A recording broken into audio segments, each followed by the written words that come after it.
tweet out our links.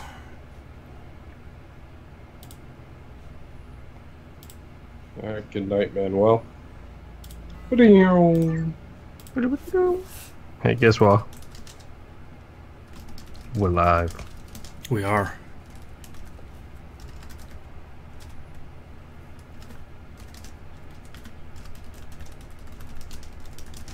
We're live. We are. Yeah, I just hit 4,900 on the Brooklyn Bridge. Caller, turn down your radio. Oh, that's me. Boy.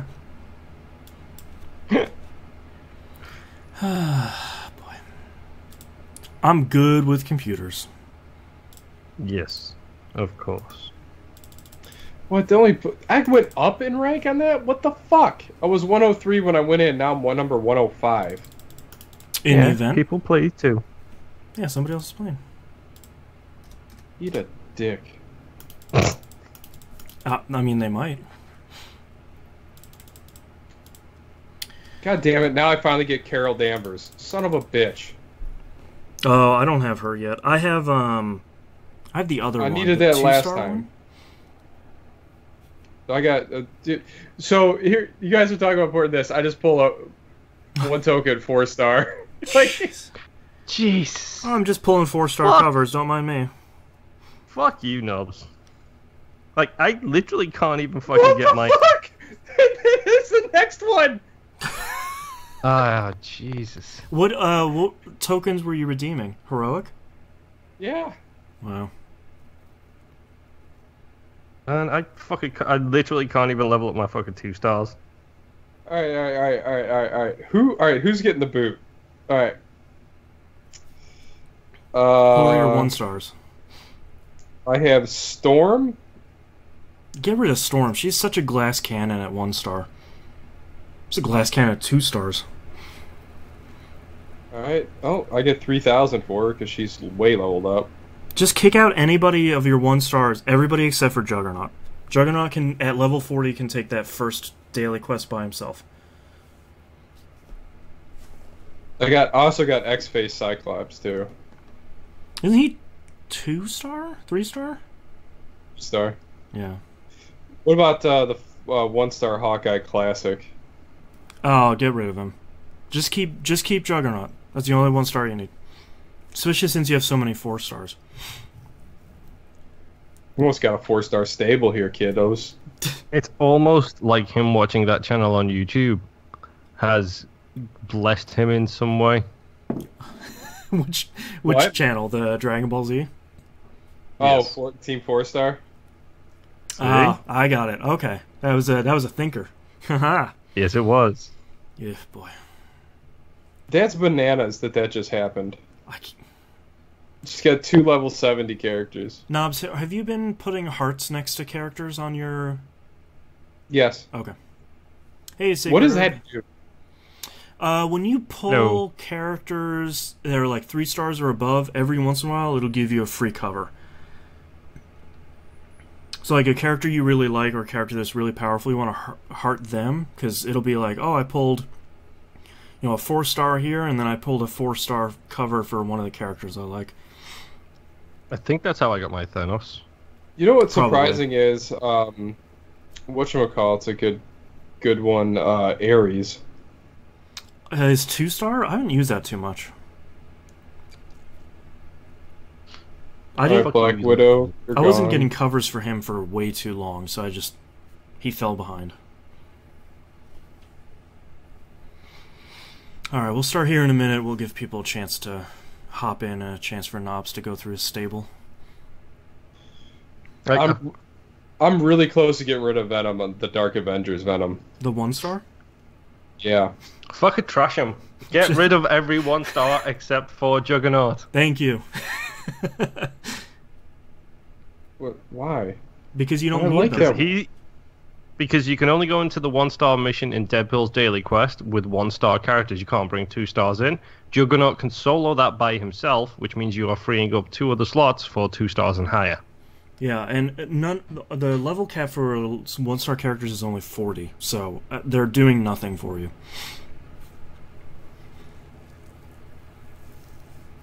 But Juggernaut is so powerful in that 1-star daily quest. Knobs, you're doing all the dailies, right? No. Oh my god.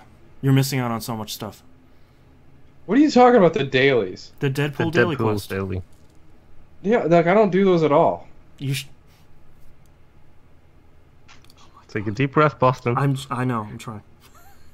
You do them every day. You get free ISO, and you get tokens, and you get covers, and you get all sorts of stuff.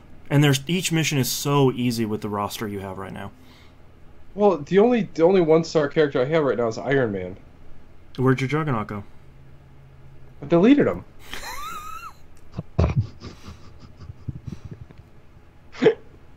I give up. I believe the correct terminology here would be professional contrarian. Yes.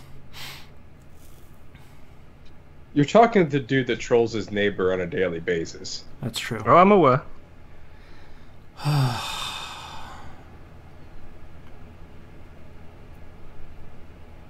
Well, you can do the Deadpool daily 1-star with Iron Man as well, as long as he's level 40. He's strong enough. I don't think he's level 40. You'll probably, if you keep redeeming standard tokens, you can probably get him up to 40 pretty quickly. Well, you probably have him power maxed anyway. You just need to spend the ISO. Yeah, I've got like no, 20... he's power maxed out. Like, I got more covers than enough they want to recruit another one of them. Yeah, just level him up to 40. He'll clear out the 1-star easily. Hold on, yeah, beating up Wolverine right now. Shit, I lost my train of thought then. I don't know. Fuck it. Who cares? Why is this game so good? I have been wondering that myself. Why is its UI still hot fucking garbage? Mm-hmm. But the funny thing is... Oh, go ahead. I said I bet it's not worth the money and the potential to completely break that game to redo the UI.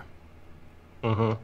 I also bet that if they fucking change it now, everybody would fucking kick it, fucking have a fucking flip out over it. Yeah, it's too old at this point.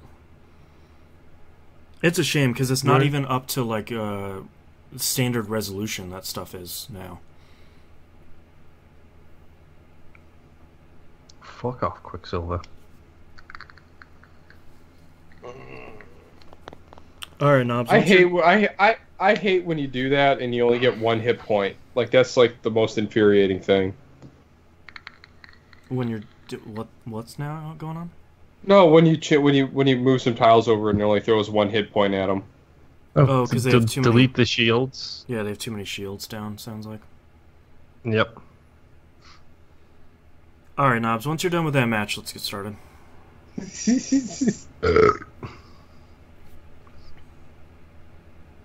Oh, fucking hell. Oh, come on, you to beam. Let's do this. Oh. There we go. Let's get professional here. Yeah. Hello, ladies. I'm married.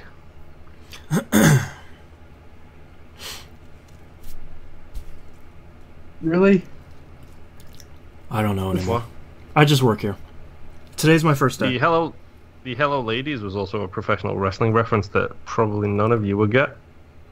Did you watch? Oh my god! Did you watch that the thing about the Glow Wrestling, the documentary they did? The documentary or the Netflix show? The documentary was amazing. I haven't seen the documentary. My wife's been watching the Netflix show. I do know Victoria came from there, former WWE wrestler. Probably one of the best lady wrestlers ever.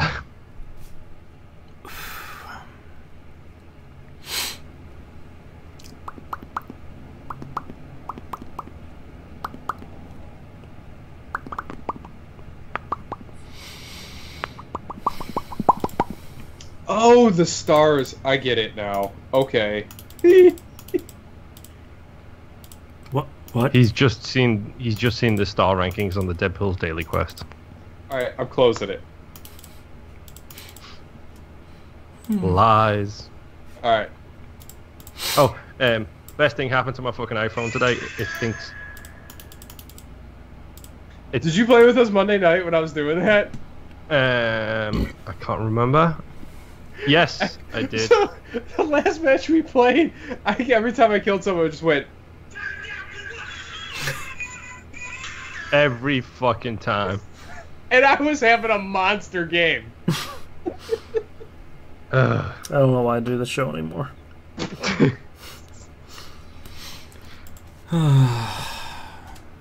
Alright. You're free? Define free. Free of the match 3 demon? Oh! I got a new thing for the back row. No, hold on. Shit, I can't believe I forgot this.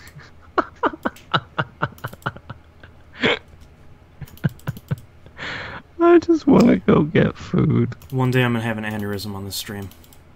Mm-hmm. Yeah, you'll I've got Meg's email, so I'll have to drop her a quick email and say, yo, go upstairs ASAP. Yeah, your husband died. Yes. I have no idea what that is. I'm not gonna ask him even- because he's probably gonna explain it.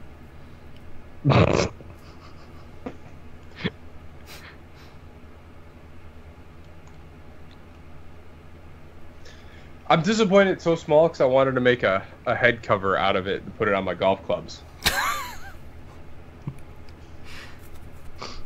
Well, except Mr. B6, look at me!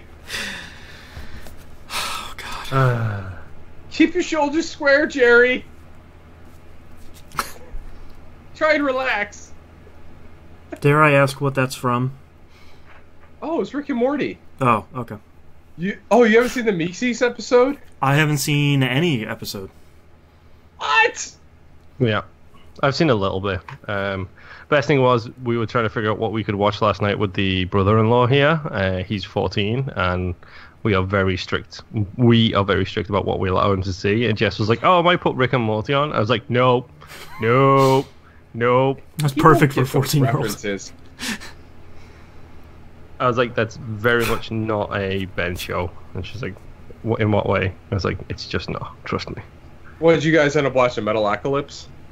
No, I can't even. Oh, we watched San Junipero. Black Mirror season 3, episode 3. Oh. Or 4. Oh man. You know, bad stuff happens in the bathroom. I'm just glad vacuum. I watched that episode again the other day. Because I'll be out of here in no time. I'll do Coasters Magazine and I'll be feeling just fine. I love that show so much. I do too. I was just watching the episode where Bob goes to record the 3 kids' plays at school. Oh, that's a and good one. That's so they good. retell them. So I read an article a comment the other day, the last thing we'll talk about, that said that this commenter felt that the downfall of The Simpsons was when the family was starting to live outside of their means. And that's a great thing about Bob's Burgers is they never do anything that they can't afford. And the show works around that by the kids telling lies. Yes, like the Game of Thrones episode and stuff like that. It's like, yeah, we know that, but it's an imagination kind of thing. Yeah, I think that's brilliant. The soft serve machine seems pretty outside their means. Did he buy that used?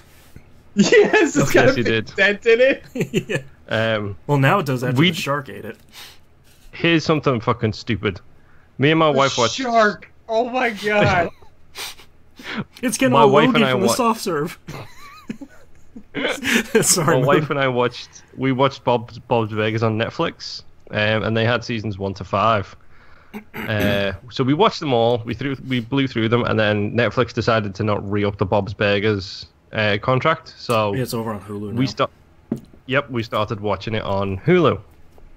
So we started with the new episodes. Didn't fucking realize we didn't see a single episode of season 6. So there's a shit ton of cards in Animation Throwdown, and I'm like, is this like an unreleased episode that I haven't fucking seen? Right. Because I don't know what this is a reference to.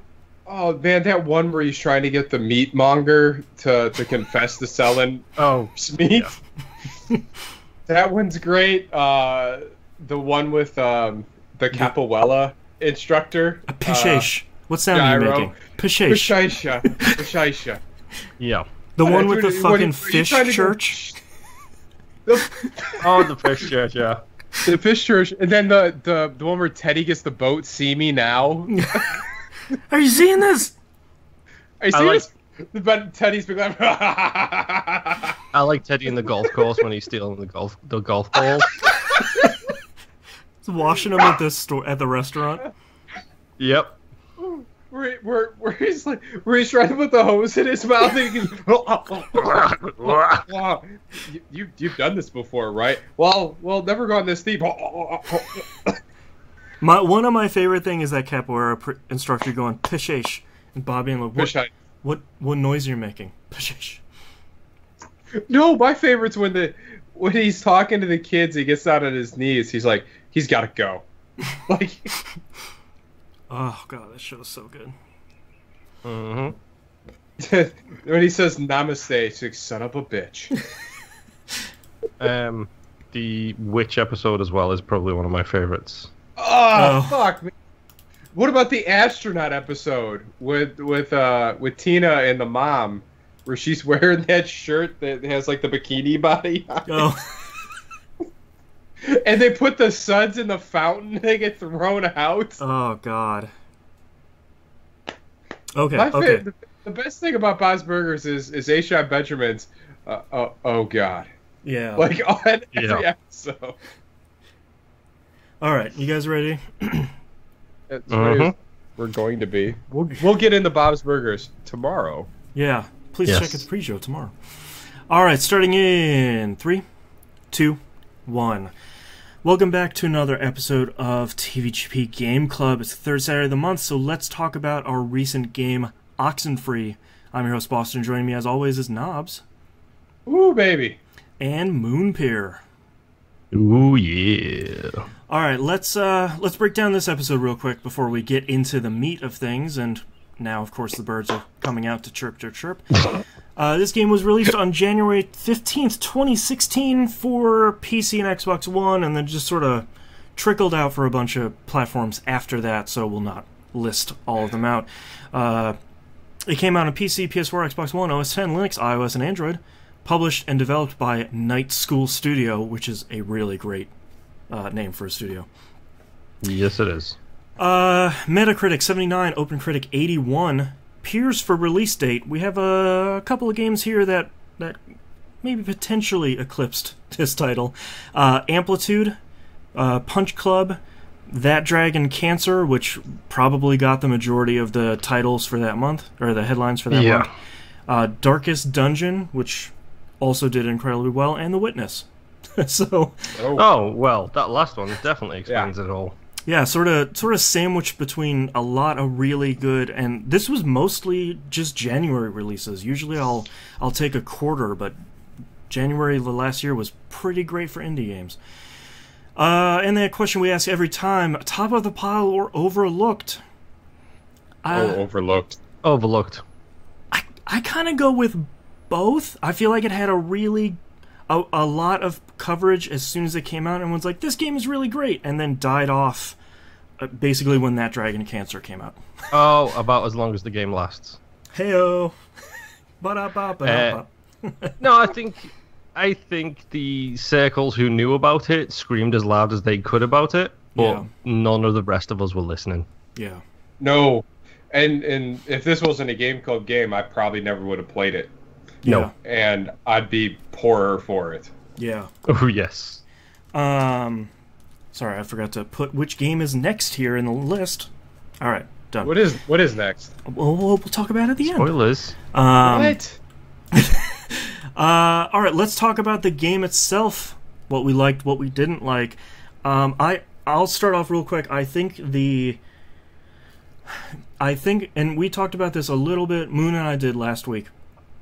During the proper episode. I think the thing that this game does that very, very, very few games have done well is getting that flow of a conversation down right. Especially with interruption, and especially with, like, two people are bantering back and forth very quickly. I think they captured that perfectly.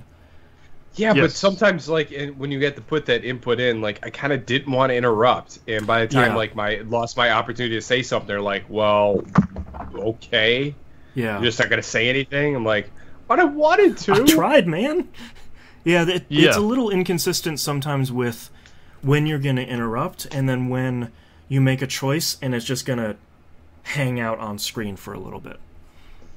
Yeah. Yeah. But I feel like the flow... I said this last week as well. I think Life is Strange and... Nobs just let all the air out of his chair. I think Life is Strange and Oxenfree are two sides of the same coin. I think both are really great games, but I encouraged last week, and I will encourage during this, although if you're listening to this, we're going to spoil it, so I... go play it instead. It's only 6 hours. If you didn't like the language and the conversation style in Life is Strange, which understandably some people don't because there's a lot of language that some people just bounce off of. I feel like Oxenfree is the tonic to that. Oxenfree feels a lot more genuine to how a group of teenagers would speak, I feel. Yeah, I mean, I find it especially because they potentially sound a bit more quote-unquote mature than they should. Yeah. But then as you get to know the characters, you kind of realize they've all been through some hardcore stuff. So they kind of did mature probably a little earlier. I mean, the age is never really specified. It's just graduating high school, so maybe 17, 18, depending on their birthdays kind of thing. But they seem very mature but also very young at the same time, and you can understand why when you actually learn about the characters. Yeah. What's that, Nobs? I don't know. I don't know. I mean, again, like, I know it's a game and stuff, but they seem to react to that stuff pretty well. Which stuff?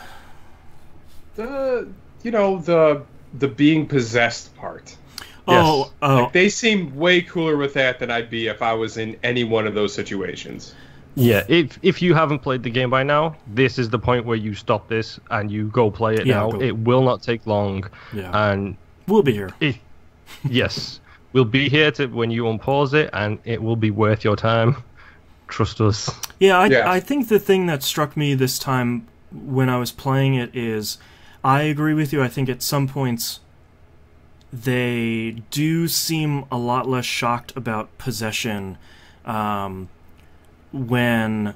but I think the impression I was getting from the story this time, and maybe it was because I was choosing different dialogue choices, I don't know how much variance there is when you're talking to Jonas, but a lot of times it seems like Alex is just trying to push through. It's like, look, we have this thing we need to do. We need to collect our peeps. We need to get these dead sailors out of us. We need to tune the radio. Like, we need to get through this so we can get the hell off this island and just continue on with our lives. Let's not die here. And I don't know if that was the result of the dialogue choices. Yeah. Yeah, because I thought more towards the middle or back half of that game where the sailors recognize her as the leader, right? And she did not really see that at all. That she was the driving force in the whole thing. Yeah, that's true. Yeah, that's true because the ghosts, as they call them, sort of picked out two people. One is Clarissa as sort of their vector, I guess. Their entry point, and then. The one that's most morally compromised. Well, and the one who's also just a turd from the beginning of the game. Like, it's so easy to hate Clarissa from the moment that Alex speaks to her for the first time. It's just like, well, I don't like you. I don't want to save you. I might just leave you underwater. That might be okay. Yeah. That didn't make sense until why she was being so crappy to her until you hear the backstory. Until you hear the backstory about her and her brother. Yeah, Mike. Yes. And Laura's... I can't remember her name. Alex. Alex's brother. Yeah. Yeah, it's interesting. And that's one thing I like about what Oxenfree does is... I think it lays out everybody's backstory really interestingly without dumping it all at once. It could be like, you know, Alex meets Jonas for the first time and says, like, okay, my brother's dead, he was dating Clarissa, he died when we were on this trip, and blah, blah, blah. But it unfolds, and it starts unfolding in more interesting ways at the back half of the game, where you start going back into your memories, and you're reliving that last trip, or like a couple of trips with Michael. And I thought that was a really great way of saying it, not only because, number one, it's confusing for you as the player, but number two, it's also confusing for Alex, where it's just like, wait, this is my memories. Like, do I play this straight as if I was in the memory, or do I start questioning it and kind of deviating from where it went wrong? Well, we probably should start from the beginning, jumping all over the place. That's okay. I mean, it's Game Club, whatever. We're all over the place. Like, the only thing I really remembered from when you talked about this game before was the piles of rocks and what they meant. And, like, I was like, I had no idea what they're talking about. Oh, the anomalies? Right, yes. The anomalies. So when that scene of the cave came, I was like, oh, okay, that's what he was talking about. Yeah. But then, like, I've liked the trek into the cave, and I don't know any teenager that would go that deep into a cave. That cave is super deep. Like, windy, you're crawling through places, climbing and then down. then there's a mysterious floating triangle up in the air, and you're like, are you seeing that too? My wife and I were playing this originally when it came on Xbox One, and like, I was enjoying it up until the point, you know, like, you get to slap Ren at the beginning, and I sort of found that funny. Yes. But, like, when you go in there and you see that triangle up top, I was just like, this maybe isn't the game I thought it was. And then you start drawing that triangle, and then the ghosts start speaking to you in, like, chopped up old radio, and I was just like, this game is incredible. Like, what am I playing here? And then it just goes nuts. Oh, it hits such, like, the pacing, like, if anyone takes anything with this game as far as game design is, the pacing of this game was incredible. Yep. Like, it continually ramped up and did not let that foot off the back of your neck the entire time. Well, and there's stuff that I think is so interesting with the radio. Like, when you start, it's all, is leave possible?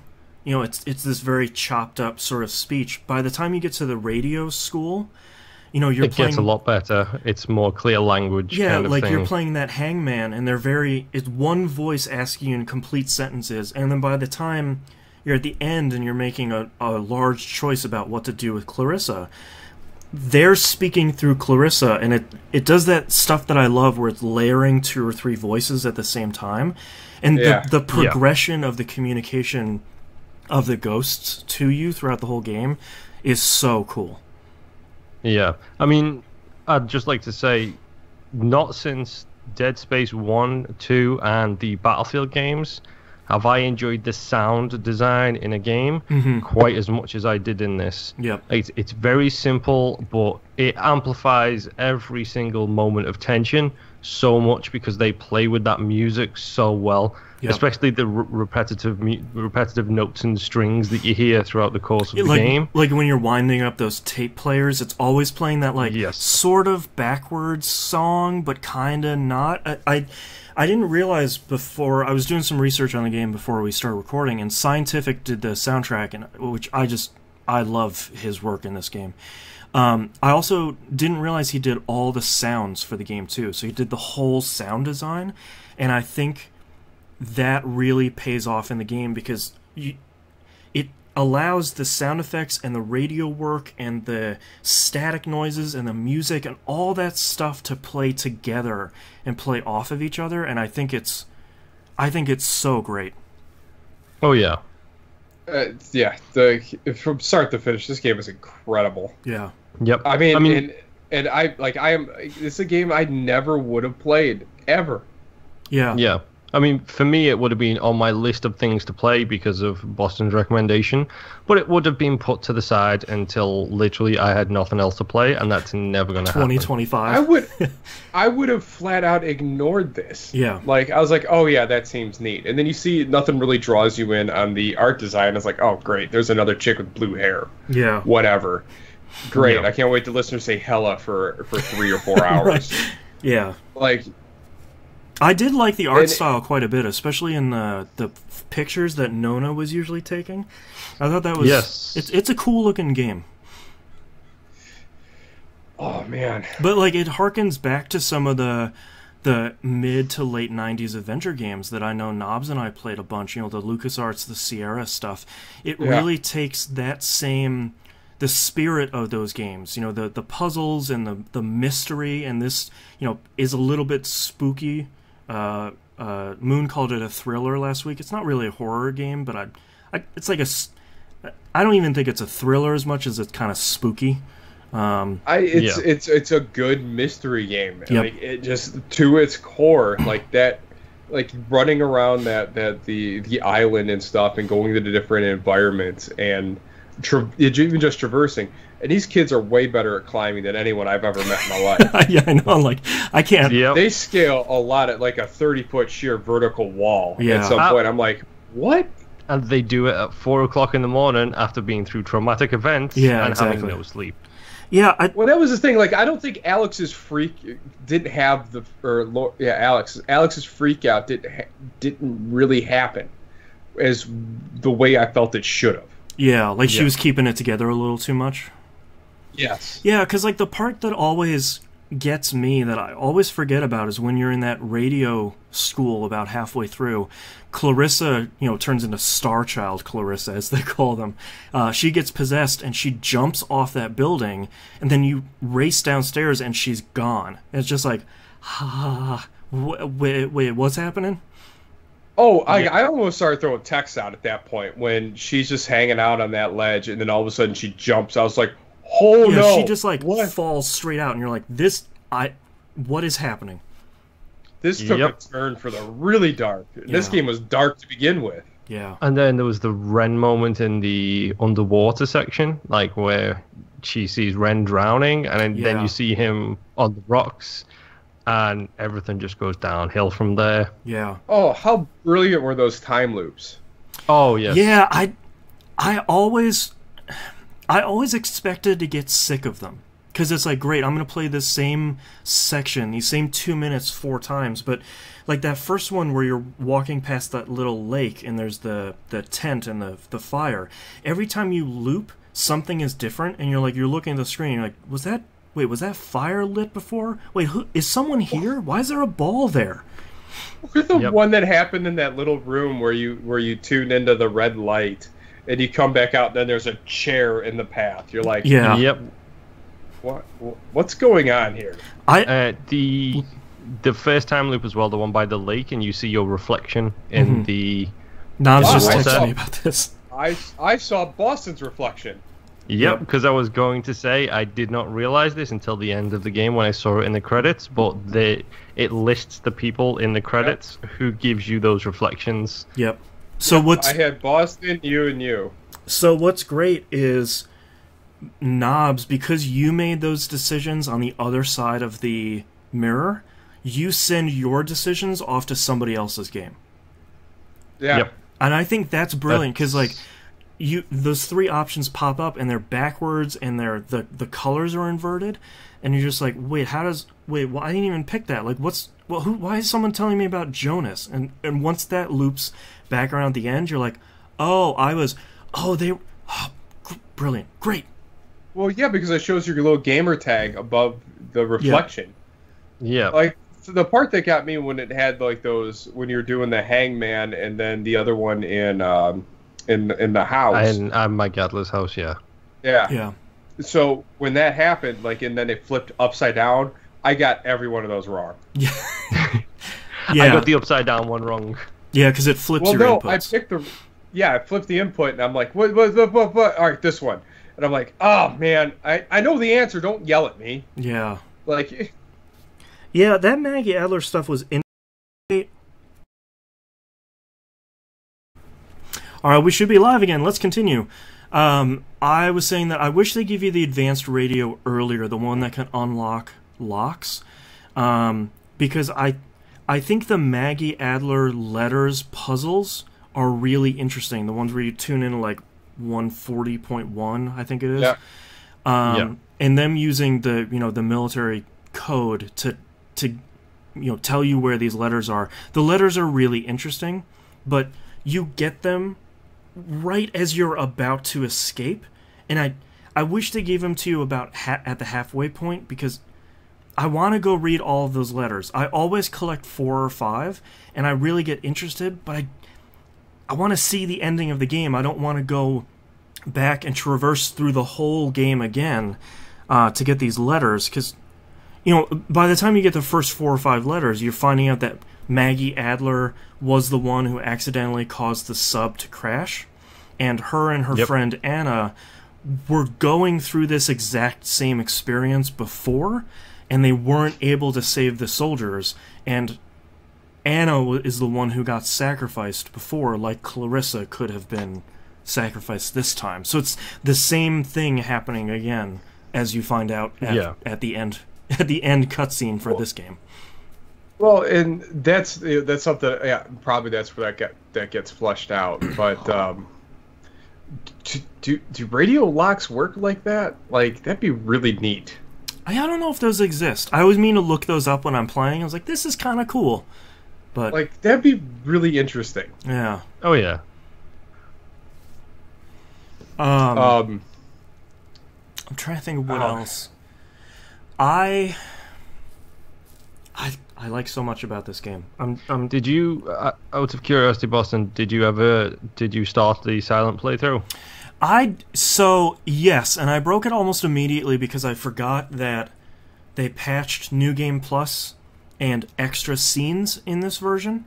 Okay. So when you finish the game originally, you find out that all of them are stuck in a time loop. So like when Alex is saying her last couple words, it's all garbled and it does that static stuff. Yeah, and then it loops back to the start, like it says the original line from the start of the game again. Right, and when you start a new game now, it asks you if you want to continue your timeline. Yes. When you do that, it starts staticky, and Alex knows she's in a time loop. So immediately I was just like, one of the first options was, hey Ren, didn't you say this already? And so I was like, well, I have to pick that, because I don't remember this happening before. Of course, Ren's answer was, well, yeah, I might have said it to Jonas, but I haven't talked to you yet. Which was a really interesting way of this game sort of addressing Alex knows she's in a time loop, but no one else knows and sort of thinks she's acting a little weird. Yeah. Which right before we recorded, I looked up the new ending they put in, where Alex breaks herself out of the time loop. Ooh. They're in, it's Ren, Alex, and Jonas in a convenience store before they're going to get on the ferry. And they're waiting for Ren's sister to arrive to buy some alcohol for them. And Ren says, okay, we're going to miss the ferry if we don't go. Why don't you pull up your radio, and if it plays music, we'll get on the ferry. If somebody's talking, we'll just go home and we'll eat some pizza. So you pull it up and... Because you always chew pizza. Yeah, exactly. You pull it up and you tune it, and it's playing music. So Ren says, okay, well, let's get on the ferry. But all of a sudden, Alex cuts in and says, hey, Alex, it's Alex. You can't get on the ferry. You can't go to the island. You need to go home. You need to go home and be safe. And Ren is like, that's cool. You got the radio lady to play something on the radio of you recording the spooky voice. That's kind of cool. And like, nobody believes Alex that she didn't record that. And then they go home, and then they break the loop. That's cool. Yeah. But what happens to Clarissa and Nona? Well, who knows? Find out on Oxenfree too. They didn't have the radio, so they probably just got drunk on the beach. Probably. I really wonder what they're saying in Morse code that entire time. I bet somebody put it on YouTube. I bet somebody broke all that down. I'm about halfway through again on a second playthrough. I am doing the silent playthrough. Okay. Guess what? There's an achievement related to it. Yeah. So I have to do it, and it's incredible how quickly and hostile that game gets. Yeah. Real fast. Yeah. Everybody just immediately starts to hate you. It's quite shocking, really. And Clarissa is an even bigger bee than she is when you're actually talking to her. Yeah. Yeah, it's Like, So on that playthrough, are you going to sacrifice Clarissa then? possibly. I think I honestly don't know. do, because there's only one decision you have to make, and that's the very last one, which is, are you going to go to school on, like, local, or are you going to leave? And if I remember correctly, that's the only decision you have to make. So when the ghosts ask you, like, hey, do you want to save Clarissa? Do you want to bring her with you? You just stay silent. I bet they keep her. I actually never answered them one way or another. At my first playthrough, I was in the middle of a conversation with them, and then I just threw my hands up in the air. I was like, let's just see if this works. Pulled up my radio, and then immediately started sealing it without actually giving them an answer. Oh, I didn't know you could do that. Interesting.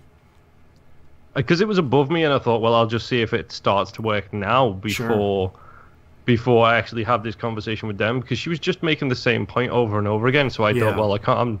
I'm keep interrupting her to say stuff. Let's just try and interrupt her with the radio, and they freak out. Really? And start yelling at you about how there is no shortcuts here. You can't bluff with us. Let's see how far you'll go. Let's see if you'll take it all the way. You can't get us to call this off just by bluffing that you're going to close it off, kind of thing. It's really cool how panicked they get at that point. Did you sacrifice Clarissa? I didn't. I went in and sealed it from the inside rather than leaving. And I'm not sure how many endings there are in this, but I ended up with an ending where everybody was saved. Jonas or Michael? Which one did you guys save? I did not know you could save Michael, so that's fun. Yes. You can save Michael. So that's the very first playthrough I did on the original release. Was basically you tell Michael to leave. You say you can't stay on the island. You want to go with Clarissa and like move away and get married. You need to go do that, and he replaces Jonas on the ferry at the end, and Jonas just disappears. I saved Jonas. Yeah. Well, yeah. So I had that same thing, and I told him to go run away and do what you got to do. Go be happy. Yeah.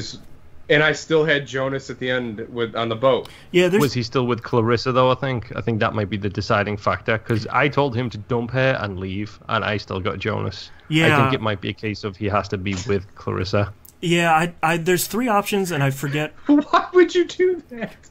Well, I'm trying to see which one is the right one. There's three options, like there always is, and I don't remember which one brings him back. But basically, because Michael doesn't die, your parents don't get divorced, which means your dad doesn't. He goes to the island. Yeah, like you don't get a stepbrother anymore. So I mean, Jonas is still alive, I'm assuming, but somewhere else.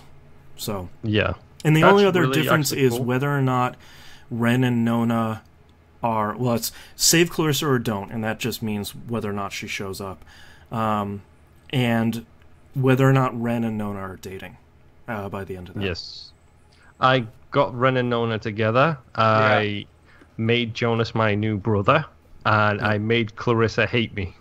Nice. See, I had the super happy ending. Yeah. So everyone got along just fine. I didn't have Ren and Nona dating this time. I think I forgot to talk to them the very first time on the beach, like at the very beginning. But yeah, the ending with Michael is a little bittersweet because, you know, Alex and Michael get to be reunited, but it feels weird, and Alex sort of senses that something's wrong because she remembers somebody else being there, but can't quite remember who it was or what happened. Like a little deja vu thing where it's the same but different kind of thing. So did the ghost cause Michael to drown? I don't get that impression. No, I think that was just an accident. Which, to be honest, I think that might be why Alex doesn't react as harshly as everybody else, because she has probably already seen the worst thing that she's ever going to see in her life. I'm pretty sure this doesn't compare to what she's already been through. Oh, ghosts? I got this. It's all right. Yep. Like, she sounds most freaked out. I got this. I know how ghosts are made. If only we did titles. Yeah. No, and the other thing that stood out to me that I wish I would have done, or at least I thought I could do, is when you get to that first underwater shot of the submarine under there, and it's got the red light. I didn't pull my radio out and try to hack into it there. Oh, right. Yeah, that's a thing I really like in this game with the red lights, where it's always sort of, you need to pull out the radio, and of course the dial is going to change to the red light, but it's also a good indication that it's like the strings in horror movies starting to build up, where you're like, oh god, something real messed up is going to happen because there's just this one red light swinging. It's like, I sort of don't want to do this because I know the ghosts are going to come. Oh god, they're here. Yeah, it's going to get weird. Yeah. I'm going to go underwater again. I did enjoy the fact that they never use jump scares really, but they do that very quick frame flash where you can see something watching you, like a shadowy figure with red eyes watching you through a window or down from on top of a roof. Yeah, it's that thing from the ending. Yes, yeah. And it's always as you about to get to a tense moment, it happens. Yeah, and then you kind of start to panic there, and then the really tense moments happen, like the test in the classroom, stuff like that, and Jonas getting trapped in the room, which freaked me out a little bit. Yeah, that's a really tense moment that I always underestimate, where it's like, yeah, he's going in this room, oh, he's trapped, and then he disappears for a little bit, and he comes out and he's like, no, man, I was in the room. What's wrong? It's like, well, I just saw myself in the mirror? What happened? Or the first time when Ren goes all, like when he's up in that little tower by himself and then does the time loop thing, and then he's all zombie-fied off on this side of the and he's just map. mumbling to himself. Yeah. Yeah. Man, I did not like that dude at all. Ren? Oh, I hated Ren so much. I like Ren to... Like, I'm not going to say I was a little relieved when I saw his body on the rocks. I was like, okay. I don't have to deal with his stoner BS anymore. I did like him taking that edible at the beginning. I don't know. I kind of liked Ren because I feel like he was the guy who was always joking around in high school, but yeah, when everybody knows one. Yeah, but when the chips, are down, he freaks out and takes another edible because he's stupid. Well, I mean, was that, and then the other, there was another conversation that he had, Joe being insane. The conversation in the tower and who to take with you. I took Nona with me. Yes. Tired of the bro BS that was going on up there. I keep meaning to take Nona, but I always take Jonas because I want Ren and Nona to have a little bit of quiet time together. Yeah, I took Nona as well. And it's fantastic because everybody basically thinks you've made the wrong choice, and it's just... Look at the way you're all behaving right now. If I could, I'd do this alone. Yeah, Ren it made for a really weird conversation. Like, are we cool? Are you cool? Are we cool? Yeah. Ren gets really childish in a way that I think is kind of believable for somebody who's really freaking out and sort of wants to be with his childhood friend in Alex. Yeah. But I think the conversations you have with Jonas the whole time you're gone are really good. And it's a lot of like, do you believe in this? And did we do something wrong? And like, what did we do? Like, what did we do when we got in the cave? Like, we did something wrong, didn't we? Like, we shouldn't have done this. And I thought a lot of that was really interesting. I'm trying to think of things that I don't like about Oxenfree, and it's not. There's a couple of little issues I have here where, like, the map could be better about where I'm supposed to go and where exits are and how to get there, but that's... The controls as well, like, sometimes it feels like you have to be very specific with the direction that you're pressing. Especially with climbing. It's like... Yes. I really didn't have that problem. I just wish they moved faster. Yeah. I mean, it's a minor pet peeve. It's nothing huge. Yeah. It's just when you're walking across the screen, it's like, I know where I'm going, just please start the jog already, which you do after you've been walking for a while. Just start to do that a little now, please. Yeah. I did like, though, that they were walking and talking a lot. Like, that felt good. I mean, it makes a lot of sense and sort of breaks some of the BS you see in a lot of adventure games where it's like, now we're going to stop here and talk for 10 minutes. and then we're going to continue walking. It just doesn't make a lot of sense. Downside, you have to turn the subtitles on every time you load the game. No, not for me. Your game is broken. Every single time I load that game, I have to turn the subtitles That's back a bummer. That's weird. Well, so the ghosts weren't subtitled at all. They were for me. Yeah, they are. Boy, you guys got some busted games. I never, I turned them, that's why I turned them on, because I couldn't understand what they were saying, like the stuff in the radio and all the other weird things that's going on. Like, I didn't, it was almost inaudible for me. No, the higgledy-piggledy white noise, yeah, that wasn't subtitled, but, like, the broken radio language, that was. Yeah, no. Wow, either you're missing a patch, because they patched that in later, because the original release didn't have that, and it's a problem because a lot of it is a little bit garbled in a way that makes it tough. But they released it's intentionally tough to understand, though. So yeah, I get that. But then when they released the director's cut patch, which added the ending and some other stuff, that should have been in there. So that's a bummer. That's tough that you guys ran into some weird bugs like that. I do like the fact that there are documentaries and extras included in the game, though. Like, that is fantastic. Yeah, they patched that in as part of the director's cut. I haven't gone back to watch that, but and I know they're working with someone to make an Oxenfree movie as well. Oh man, that'd be a great movie. I hope it's animated, because I please don't be live action. If they're gonna do it live action, they need to do it like Get Out. Very minimalistic, very things that. Get Out has got an amazing atmosphere. That with the Oxenfree kind of I'd like them to do it get animated. Jordan Peele to do it. Yeah, I'd like them to do it animated just so they can keep that cool style, because it sort of looks almost watercolory at parts, and I think that's a really neat look for that game.